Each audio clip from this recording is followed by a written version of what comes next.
All right, friends, welcome back to another episode of Greatness Decoded. Here at Greatness Decoded, we give you the tools, the tactics, the insights, the different things that you need to make sure that you're able to bring greatness closer to you. Now, of course, we all aspire to greatness. You know, a lot of us look at, the LeBron James of the world. We look at the Elon Musk of the world and everybody in between, and we look at them and say, look at what they've achieved. They are great, right? But a lot of those levels of greatness can be attained by us everyday people, like all of us that live our everyday lives, from all different walks of life. You can be great in every single thing that you choose to do well at.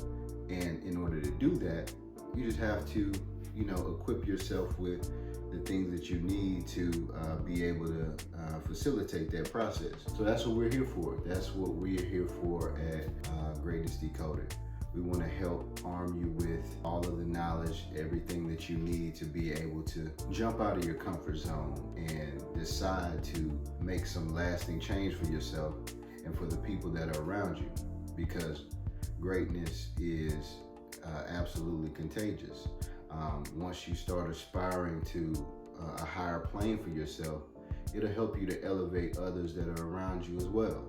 So today, I want to talk about core values. When I talk about core values, that's pretty much, if you think about any business that you spend your resources in, you can believe and rest assured that they have core values and what their company represents. Their company could be, a sustainable energy focused company where everything that they do and everything that they purchase has an end goal of creating sustainable energy for the sustainability of the earth.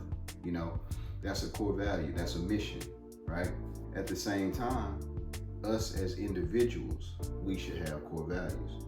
So what I want to do today is I want to share with you my core values and exactly, what I think these core values can help do for me and what the importance of these core values are. So I want to share with you today my core values, and I want to implore each and every one of you to also get your own set of core values. It doesn't have to be perfect. Again, we've already talked about, perfection.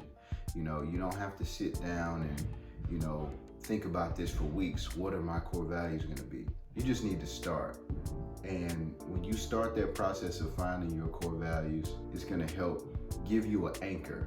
It's going to help give you something that you can always fall back on, so that overall, as life progresses, you don't fall off of the stand that you make, the core values that you create.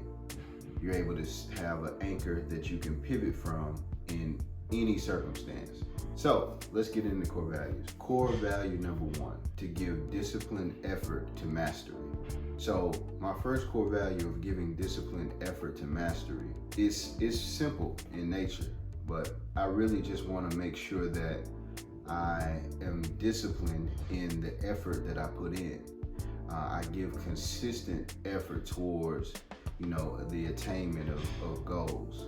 So it's not where I give half-hearted effort. It's not where I will go hard for a week and then do nothing for 2 weeks, then go hard for another week and do nothing for a month. That is not the disciplined effort. In disciplined effort, you just want to make sure that you're consistent and that you're constantly disciplined in putting in the effort towards the attainment of your goals, okay? So what does that look like? It doesn't look like, every little bit of my downtime, I'm putting that towards the attainment of goals. No, I believe in, having a full circle of, what you're trying to achieve. You still have to have a full circle of life. You still have to have some sort of level of balance. You can't win, and do really, really well in life and, you're not talking to your mother or you're not talking to your father or whatever it may be. You get the picture. You have to also be athletically disciplined as well. You got to put in some work on your body, because your body is what's going to propel you forward and everything like that. But anyway, so the disciplined effort towards mastery. Mastery is the end goal. The mastery of the subject that you're studying, the mastery of the processes that you're putting in place, the mastery of, building that system or that business or whatever it is that you're trying to do. You want to achieve a level of mastery over that subject so that you can turn around and repeat it. Things that you have mastery over, it's not a fluke, it's not luck. It's a repeatable process that you learn from having disciplined effort. So when we talk about core value number one, giving disciplined effort to mastery, the benefit that can give you is more control over your life, more control over your results and the outcomes that you get from putting in the work. This is why, again, to loop back into what I was first talking about with starting and stopping,